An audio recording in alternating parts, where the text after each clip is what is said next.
Amém? Amém.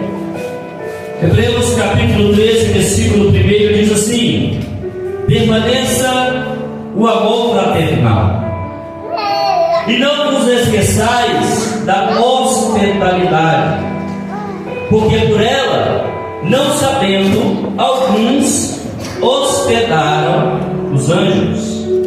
Lembrai-vos dos presos, como se estivesse preso com eles, e dos maltratados, sendo vós mesmos, como também no vosso corpo. Podeis se assentar em nome de Jesus.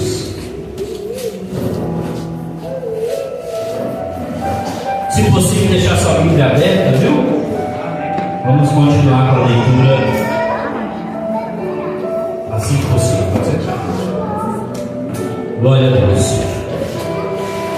O pastor Davidson, ele foi usado pelo Espírito Santo para falar com a igreja tudo o que nos aconteceu essa semana, né? Ontem tivemos aqui um culto de mulheres, foi uma bênção para a glória de Deus. Semana muito corrida. Graças a Deus o Senhor tem nos levantado um povo forte, um povo guerreiro, um povo disposto a fazer a obra de Deus. Todos que estão aqui. Todos nós temos limitações. Somos seres humanos. Somos falhos. Todos nós temos um ponto fraco. Todos nós estamos aqui, temos uma fraqueza. Todos nós estamos aqui, somos limitados, porque somos humanos. E a obra de Deus, ela é sobrenatural, e nós somos naturais. E precisamos do auxílio do Espírito Santo. Você consegue entender a dimensão do que é fazer a obra de Deus? Os nossos pais da fé, os nossos patriarcas, eles não tinham essa mesma ação do Espírito Santo que nós temos.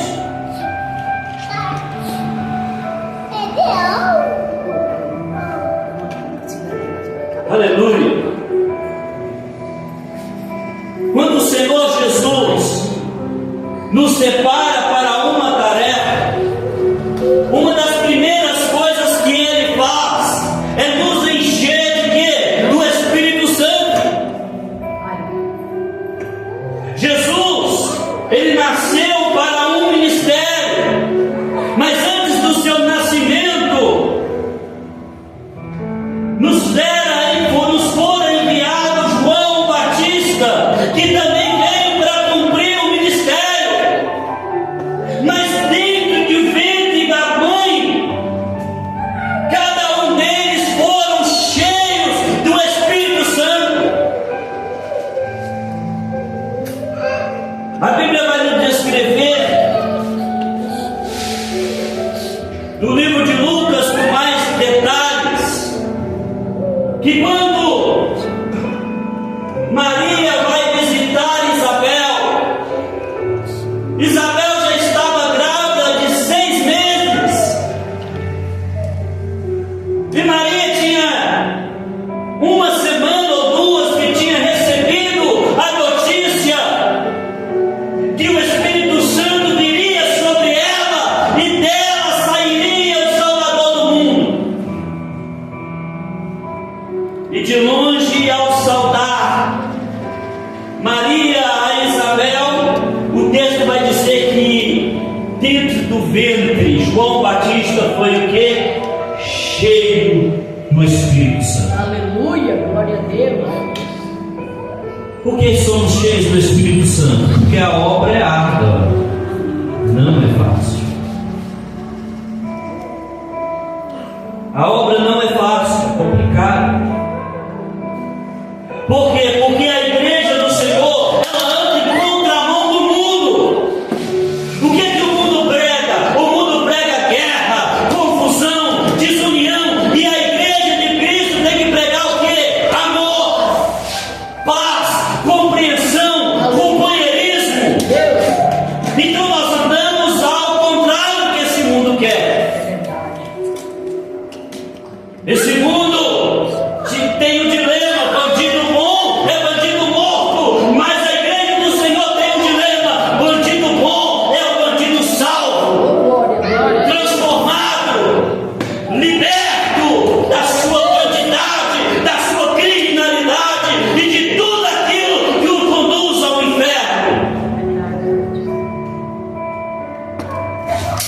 E o texto que nós estamos lendo em Hebreus capítulo 13 vai começar assim: permaneça no amor fraternal. Ou seja, o amor de irmãos. Nós temos que zelar da nossa irmandade. Nós temos que zelar da nossa comunidade. Como irmãos em Cristo, que sente a mesma dor, que sente a mesma fragilidade, que sente a mesma necessidade. Aleluia, glória a Deus. E como igreja, andamos unidos em irmandade. Amém, Jesus. O texto vai falar: não esqueçais da hospitalidade, porque não sabendo alguns hospedaram que os anjos. Eu estava refletindo hoje um fato que me aconteceu há um tempo atrás. Tempo atrás eu estava trabalhando, né? Eu trabalho de Uber, só de Uber, desde 2022. E aí eu estava trabalhando, estava devendo, era a semana que eu tinha que pagar muitas coisas. Eu estava com a cabeça quente porque estava ruim, não estava encontrando dinheiro. E eu, Senhor, o que eu vou fazer? O que eu vou fazer? Me ajuda, o Senhor me ajuda. O Senhor me dá uma palavra, o Senhor fala comigo. E orando, desesperado. Aí eu parei, meu horário de almoço, estava com fome, parei no restaurante e eu vou comer alguma coisa.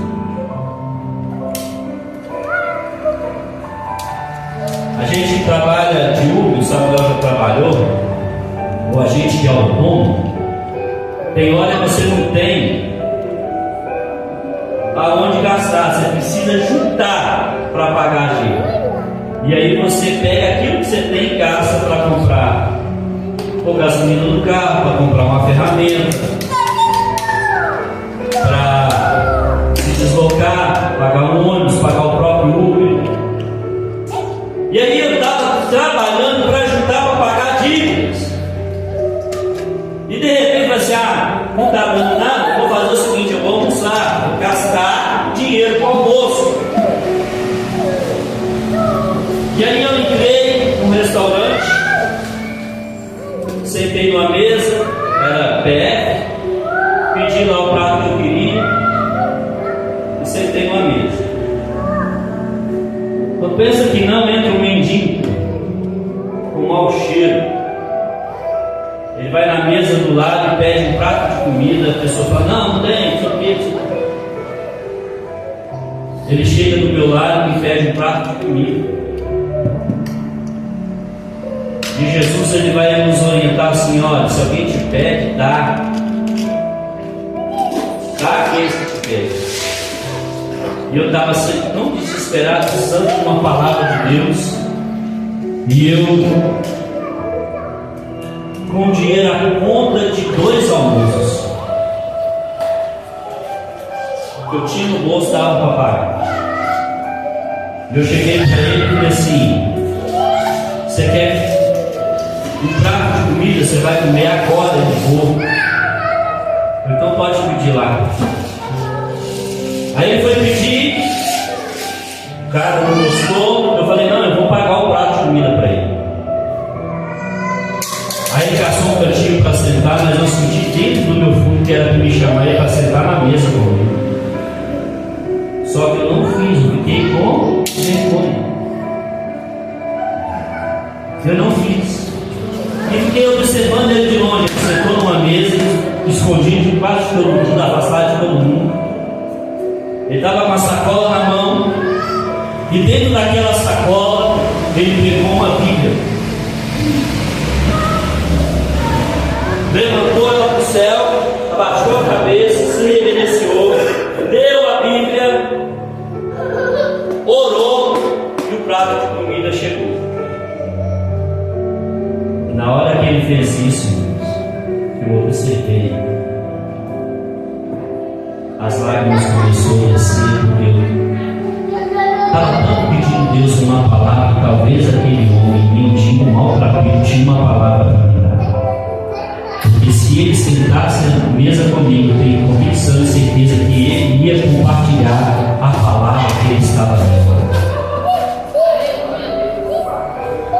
Eu saí, eu almocei, saí para trabalhar com um grande remorso. Por quê? Porque era para eu ter colocado ele à mesa comigo.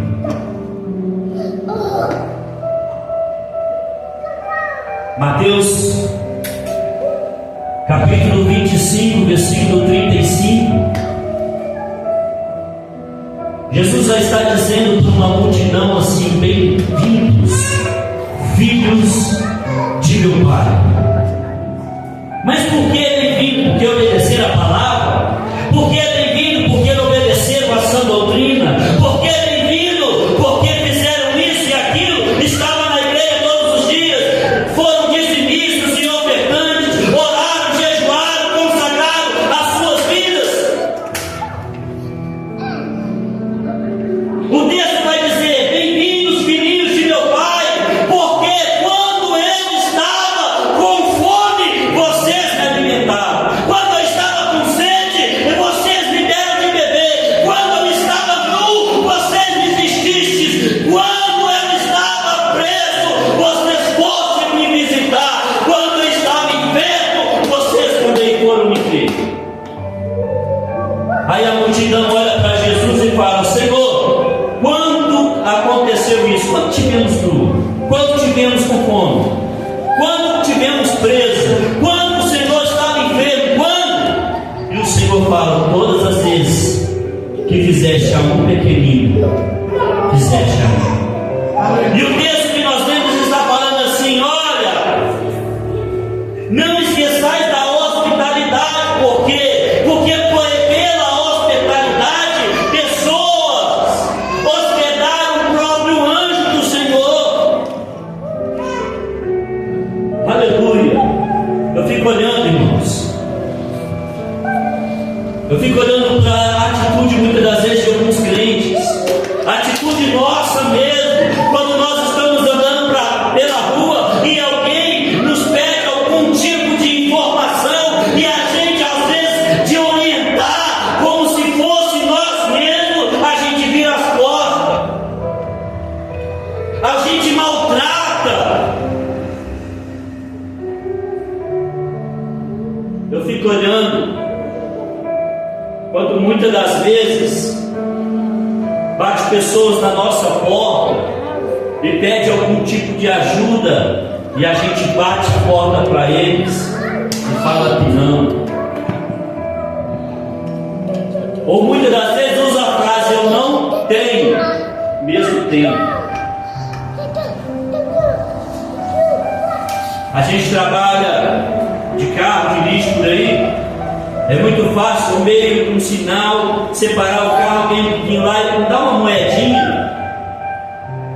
E a gente responde: você não tem não. Não é verdade? A gente não consegue ser franco. Já muitas pessoas, quando vêm pedir dinheiro, eu falo o meu dilema para eles. E 99% das pessoas não pedem. Você sabia disso? Quando me pede, dá um trocadinho para mim comer. Você é para comer mesmo? Eu vou lá e pego, até pego. Bora, leva a mão para pegar para lá. É para comer mesmo? Porque meu dinheiro é consagrado ao Senhor. Se você usar para porcaria, a mão de Deus vai cair sobre você. Agora, se for para comer, toma. Já teve pessoa que fala: não quero. Porque as pessoas lá fora têm temor de Deus. Hoje nós aqui dentro não estamos tendo. Ah, me dá aí para mim comer um lanche. Você quer para comer lanche? Se você puder ir para a pessoa, comprar o lanche, dar na mão da pessoa e esperar ela comer perto de você, fala: eu te dou, mas é para comer perto de mim. Porque muitas das vezes você também dá o lanche, a pessoa vai e troca o lanche, joga fora. Mas fala com ela, fala: o que eu tenho dentro de mim, ungida de Deus. Você quer, eu te dou, mas você tem que zelar. Porque se você não zelar, a mão de Deus se vem sobre você. Você vai ver que a pessoa, 90% das vezes, ela vai recusar: não, não quero. Quero não. Irmãos, nós somos luz e temos que refletir a luz de Cristo. E a gente muitas das vezes tem apagado a luz para quem precisa ver a luz. O texto é muito bem claro: lembrai-vos dos presos como se fossem presos por eles. Aqui, graças a Deus, a gente não precisou ir. Mas tanto eu quanto o pastor Denis, nós temos um curso e a carteira de capelão. Todas as vezes que um membro da igreja precisa, está no hospital, a gente vai. Está no presídio, a gente vai. Visita fulano de tal, está no presídio tal. A gente vai lá, tenta fazer o máximo possível, vai lá buscar. Está no hospital, vai lá. Está de alta, vai lá buscar. Precisa levar, a gente vai lá e leva. Isso é obra de Deus. A gente não faz isso para nos ensoberbecer, não. Porque isso é obra de Deus.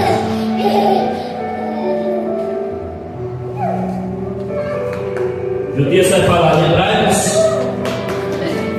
dos presos,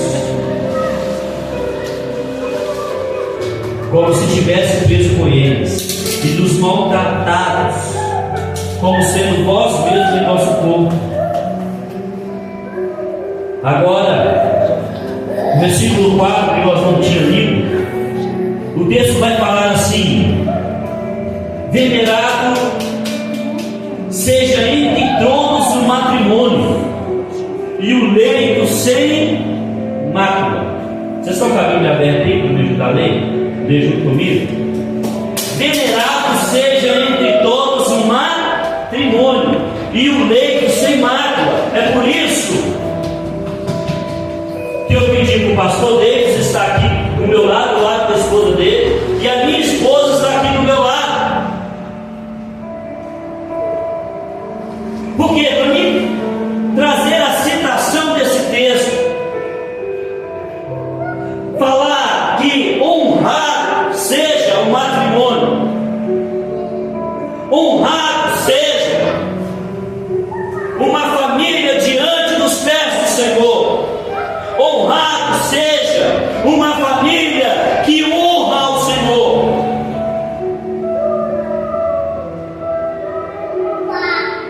Aleluia. Hoje chegou até nos meus ouvidos, segundo o pastor deles, que falaram por aí que a gente não é casado, a gente é pastores solteiros. Está aqui o pastor deles junto com a sua esposa, casado desde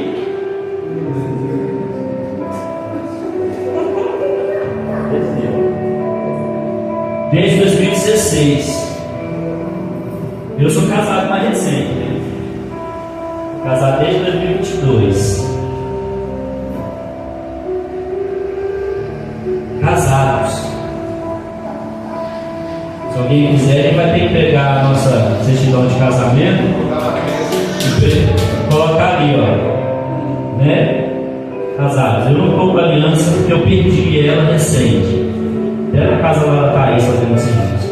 Você tem que mandar fazer a aliança, né? De novo. Nós somos casados. E a Bíblia está dizendo assim: venerado seja entre todos o matrimônio. Essa palavra é para os casados que estão aqui. Para mim, o pastor Deus, para a Thaís, que também é casada. Essa palavra é para nós: venerado seja entre todos o matrimônio. Aí eu pergunto ao pastor Deus, eu pergunto para a Tatiana, a gente chama de Tatiana, mas o certo é diaconisa Tatiana, porque ela foi ungida a diaconisa. E eu pergunto à minha esposa, missionária Gracilane, será que nós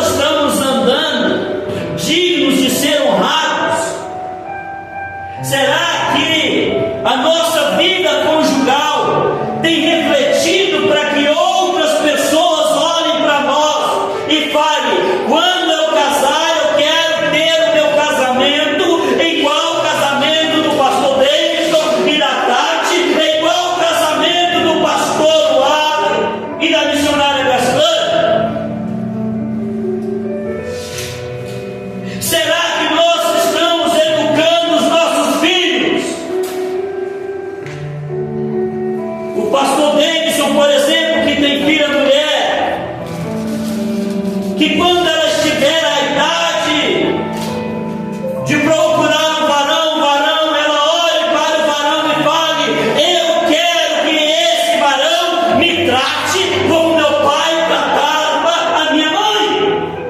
E eu, da mesma forma, com os meus 2 filhos homens, eles olharem para mim e falar: eu quero tratar a minha esposa como meu pai trata a esposa dele, e eu quero ser tratado pela minha esposa como a esposa do meu pai trata ele.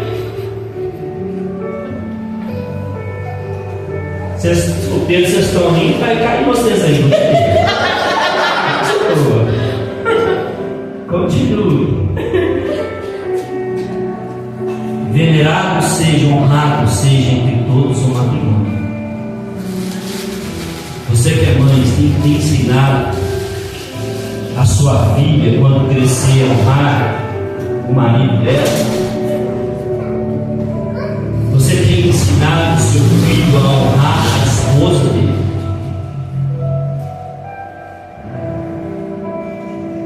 Aleluia. Leito incontaminado, o leito sem mácula é aquele leito puro, aonde se fala as coisas de Deus, aonde se fala das maravilhas de Deus, aonde os 2 estão juntos fazendo a obra de Deus. Esposa de pastor não é porque o pastor é pastor que ela é pastora.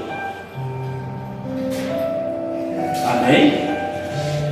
Não é porque eu sou pastor que a minha esposa tem que ser pastora, não. Primeiro ela tem que ter chamado. Tem mulher que só nasceu para ser esposa de pastor e mais nada. Se ela fazer, pôr a mão em alguma coisa, vai dar errado. Isso é de experiência. Tem mulher que quando recebe o nome pastora, sai de baixo, né, pastor? E tem mulher que tem chamado. Tem chamado. Ela recebe essa unção, esse chamado para ser pastor, e ela vai longe. Mas não quer dizer que casou com um pastor tem que ser pastor ou não. Isso não é uma regra, viu? Isso não é regra.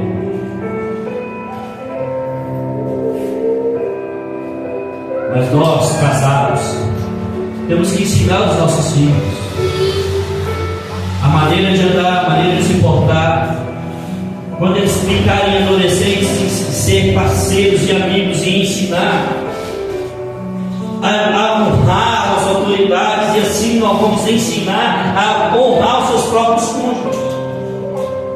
Mas muitas das vezes, o que nós fazemos? Nós ensinamos a desonrar. Não, filho, você tem que trabalhar, estudar para você não depender de homem. Não, você tem que honrar, trabalhar, estudar para não depender de mulher.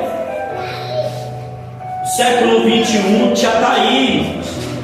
A modernidade está aí. Nós não estamos presos ao século passado, aonde só o homem era o provedor, só o homem fazia, só a mulher era capaz do homem. Não. Deus tirou a mulher da onde? Da costela, do lado, para os 2 andar lado a lado. E isso é em tudo da vida.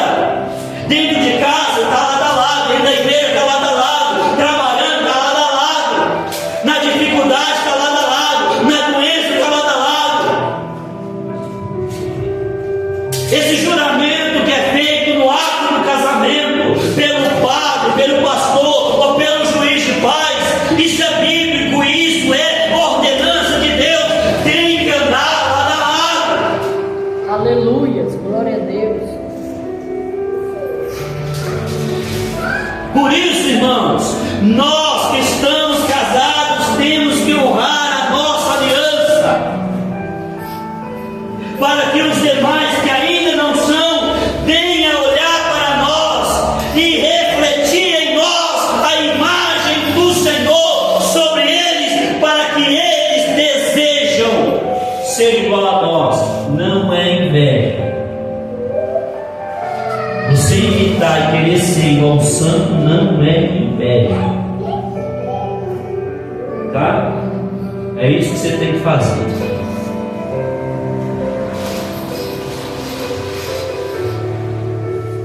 O problema é que muitas das vezes nós não conseguimos nós mesmos honrar os nossos próprios matrimônios. Como nós vamos esperar a honra da igreja para nós, ou a honra dos que estão lá fora para nós?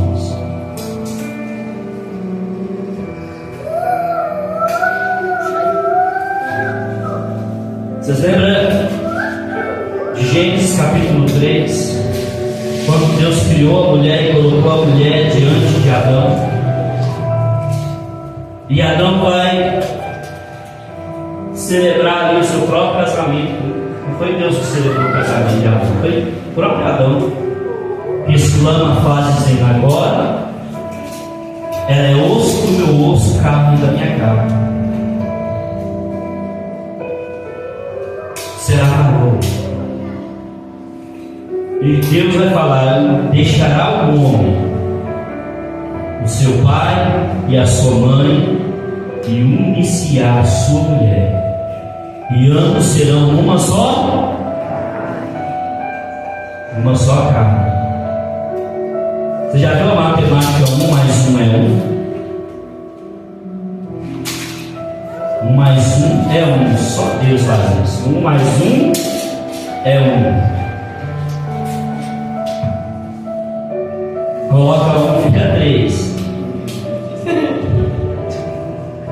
Aí vem os filhos. Aleluia. Agora eu pergunto a vocês, jovens: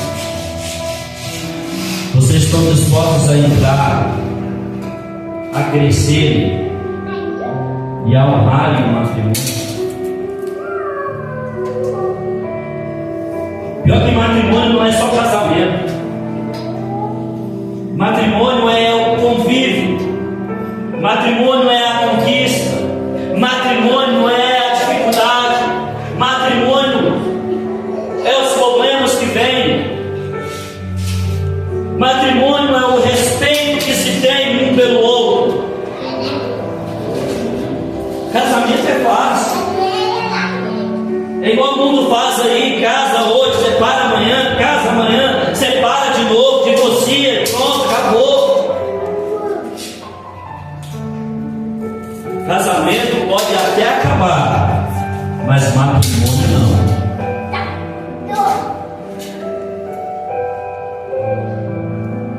Amém? Por que eu falo para vocês, jovens?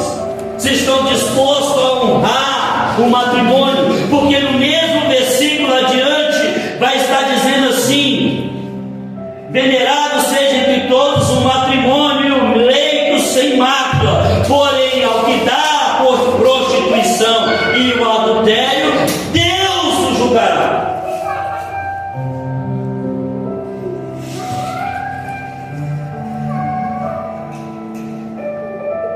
O que é prostituição? O que é adultério? Biblicamente, estou falando Bíblia, tá? A gente confunde, a gente hoje, no nosso dilema, a gente tem a palavra fornicação, né?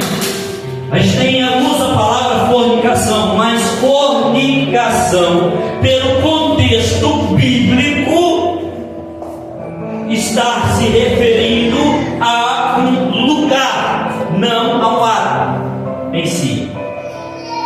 Vocês sabiam disso? Fornicação, pelos termos bíblicos, é um lugar onde as pessoas iam para quê? Para cometer sexo sem compromisso.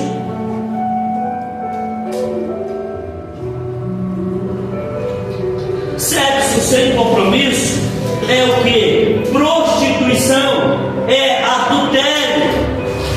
E todo mundo que faz isso, o que está dizendo o texto bíblico? Deus o julgará.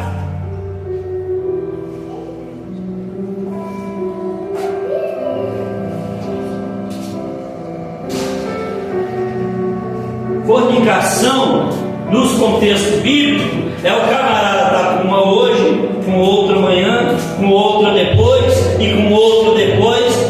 fixa compromisso nenhum, isso é por casar.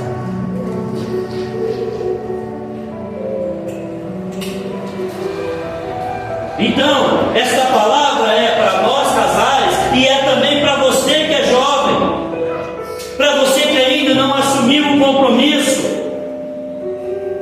Essa palavra é para os que são casados, que têm que honrar o matrimônio, mas aqueles que também estão solteiros, a buscar a honra do matrimônio. Glória a Deus.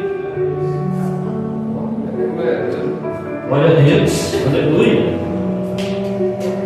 Ô, glória. Então eu sou solteiro, o que eu faço? Eu tenho que buscar a honra do matrimônio. Olha aqui o que a Bíblia está dizendo aqui em Hebreus capítulo 13. Primeiro o autor dos Hebreus está dizendo sobre os deveres do cristão. Qual que é o dever do cristão? Amar o próximo, ser hospitaleiro, aleluia, ser compassivo, ter compaixão dos presos, ter compaixão dos maltratados, dos necessitados e honrar o matrimônio. Mas tem pessoa que fala, não quer casar não, para quê? Não quer casar, mas aí vive no abraçamento, como diz Paulo em 1 Coríntios 7. E vive no abraçamento e não quer obedecer às ordenanças. Qual que é a ordenança? A ordenança dos casados tem em primeiro lugar cuidar da família, cuidar do matrimônio, cuidar das coisas de casa, pagar as dívidas, trabalhar e honrar, sustentar as crianças. Esse é a primeira função do matrimônio. E dos solteiros, a primeira função dos solteiros é cuidar das coisas do Senhor, é cuidar da igreja, é cuidar da limpeza, é cuidar do louvor, é estudar a palavra, é buscar a instrução bíblica, é estar sempre atento às coisas do Senhor. 1 Coríntios capítulo 7, está lá, todo mundo pode ler. Vamos avançar aqui que a hora já está avançando. Versículo 5: seja o vosso costume sem avareza.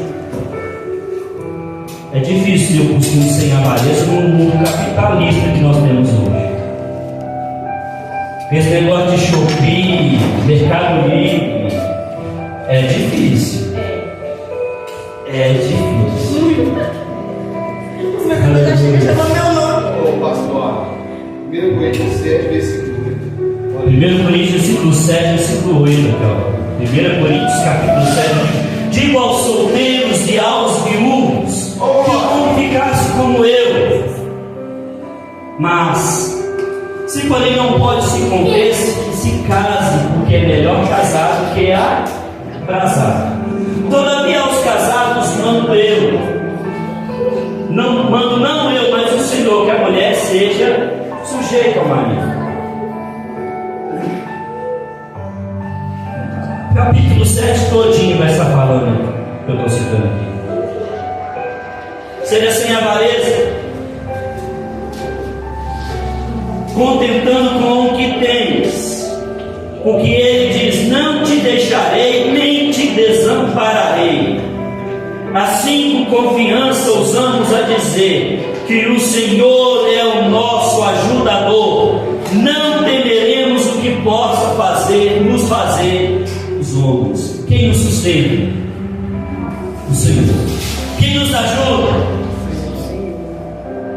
Para os viúvos, quem é o marido das viúvas?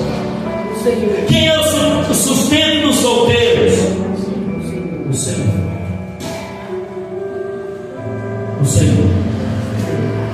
Versículo 7 diz assim: lembrai-vos dos vossos pastores. Lembrai-vos dos vossos pastores que vos falam a palavra de Deus. Só que nós também temos que ser o que? Bereanos.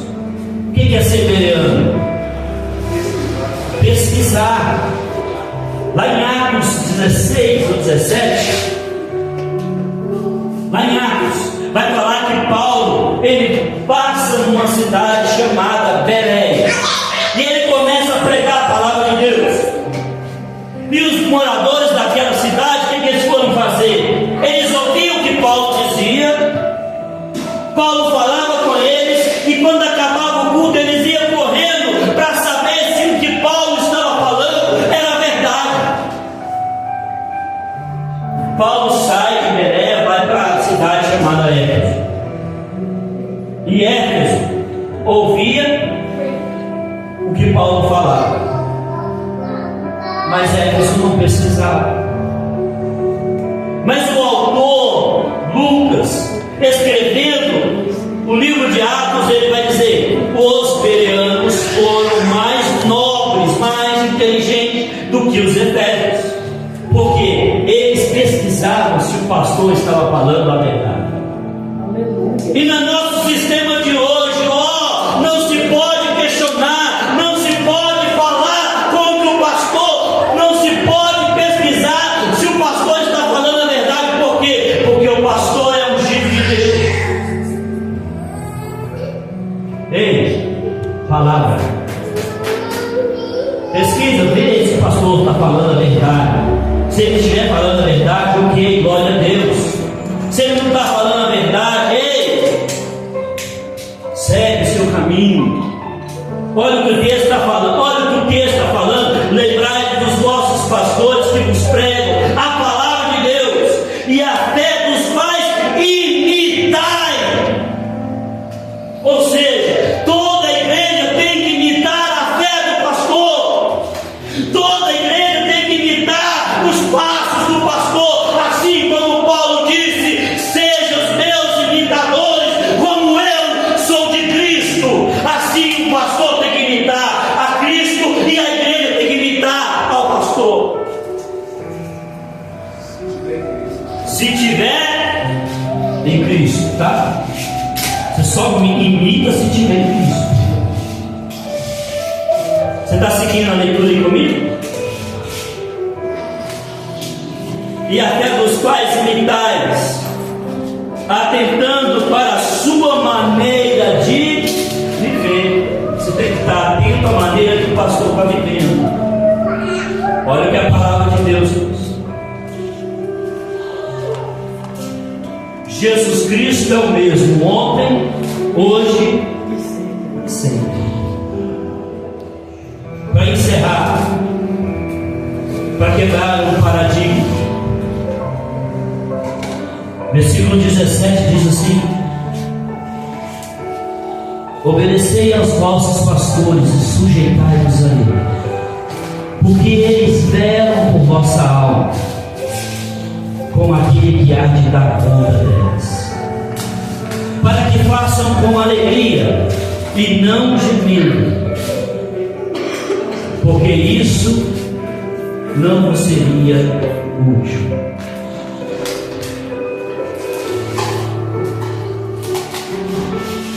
Esse texto é muito usado por muitos pastores que querem ter a igreja nas mãos. E fala assim: você tem que obedecer o pastor, porque o pastor vai dar conta da sua vida. Quem já ouviu isso? O pastor vai dar conta da sua vida. Deixa eu te falar uma coisa: eu não vou dar conta da vida de ninguém aqui. Eu só vou dar conta da minha. Eu vou dar conta a Deus das palavras que eu prego nesse altar. Isso eu vou dar conta. Isso o pastor Deison vai dar conta. De tudo que a gente faz aqui em cima, da palavra que a gente prega, do ensinamento que a gente dá, isso a gente vai dar conta diante de Deus. Agora, da vida de vocês, o texto não está falando que eu vou dar conta. Vamos ler o texto. Obedecei aos vossos pastores e sujeitai-vos a eles. Sujeitar é ser servo do pastor. Sujeitar é ser companheiro do pastor, é estar do lado dele. O versículo 7 é imitar o pastor na fé e na sua maneira de viver. Sujeitai-vos aos vossos pastores, obedecei aos vossos pastores e sujeitai-vos a ele, porque eles velam, eles oram, eles pagam preço, eles oram pela sua vida, eles se doam pela sua vida.